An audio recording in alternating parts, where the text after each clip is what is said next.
Hi, it's Maggie from the Do-It-Yourself Crafty Blog Smashed Peas and Carrots. You can find me at www.smashedpeasandcarrots.blogspot.com. Today what I'm going to do is I'm going to teach you how to take an old, boring composition notebook that you can buy anywhere for like $1 and kind of transform it into something a little more personable, a little more fun, where you can sort of cover it with scrapbook paper of your choice and make something kind of neat like this as a gift for somebody or for yourself. What you're going to need today is you're going to need a composition notebook, or as many as you'd like to recover, and then you're going to need scrapbook paper. For this project you're going to need at least 2 pieces of scrapbook paper per notebook. What I did is I already kind of started this one so this wouldn't take so long to videotape. I'm going to actually do 2 colors on this one, one design on the front, one design on the back. You can always make it the same, up to you. So what you're going to do first is have your composition notebook, have your scrapbook paper, and I'm also going to be using some crafting supplies from Elmer's. You're going to need a rubber self-healing mat. You're going to need an X-Acto knife. You're going to need this really awesome all-purpose glue stick. This stuff is super sticky and awesome. And then Elmer's has a new product out, which is designer masking tape. It comes in all sorts of fun colors and designs and is re-stickable. So it's kind of like that funky washi tape that's everywhere these days. What you're going to do first is grab your notebook, and we're going to just recover that black binding edge. So I'm going to use this black one because I think it's kind of fun. It's nice and different that there's a black re-stickable tape out there. And I've already sort of started this, you can see right there. So I'm just going to kind of continue because there's a design on it. I'm going to match the design, and we're just going to sort of overlap it just a little bit, like so. And then we're going to just tear that.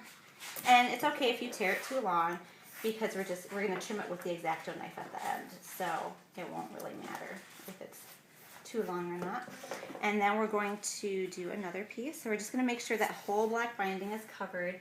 And if you're using something with a design like I am, you might want to just make sure that it matches up nicely so it looks nice on the eyes. Looks a little more professional that way maybe as well. Alright, so let me just layer this down. You can probably hear my kids in the background running around since I'm doing this at home.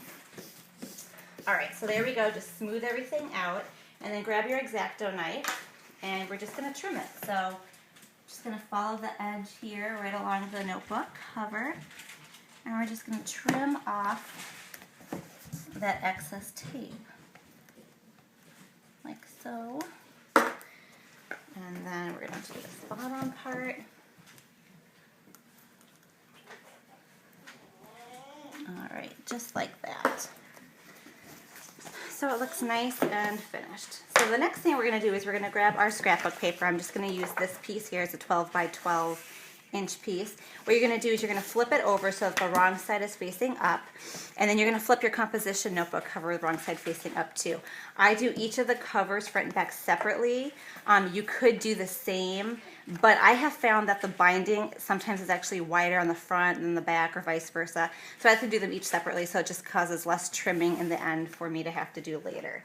So what I'm going to do is I'm just going to put the composition notebook upside down, and then I'm going to just kind of slide that scrapbook paper in until it butts up against that binding, and you'll feel it since it's a bit thicker on the binding than it is in the actual cover.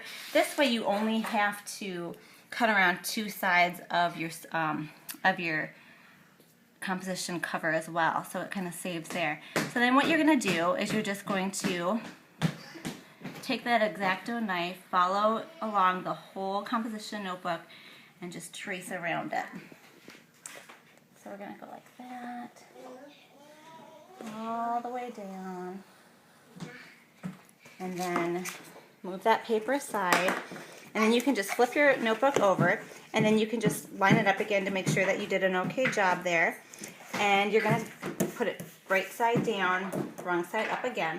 You're going to grab your all-purpose glue. This stuff is really cool because it's super, super tacky. So the minute you rub it on, it's going to feel like it's going to stick and adhere really easily, so you don't have to worry about anything like that.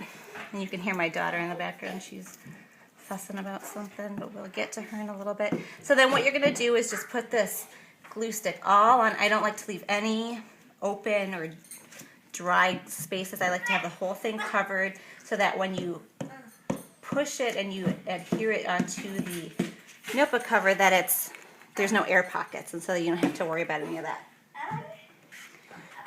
Alright, so then what you're going to do is you're going to take it and you're just going to abut the scrapbook paper right to that black binding that we covered, and then press it down nice and smooth. And you just want to make sure you get all the air pockets out. Press it down nice. Well, I always flip it over and kind of just press it again. And basically you're going to let it dry for a little bit. It dries pretty quick because it's a glue stick. But it's really just a nice tacky, sticky glue stick, which is what I love about it. It's perfect for crafting. And there you have it. That is how you make a scrapbook, or a scrap paper, I should say, covered composition notebook cover. How you make it all fun and funky. And you can make them. I made this one for my daughter, and this one will be for my son, for them to color and scribble in the car or anywhere you want. But it's a great gift to make for somebody or something for yourself. If you know a mom, it's perfect for grocery lists. But that's all. So thank you so much again. I'm Maggie with Smashed Peas and Carrots, and I can't wait to see you around the blog. Thanks.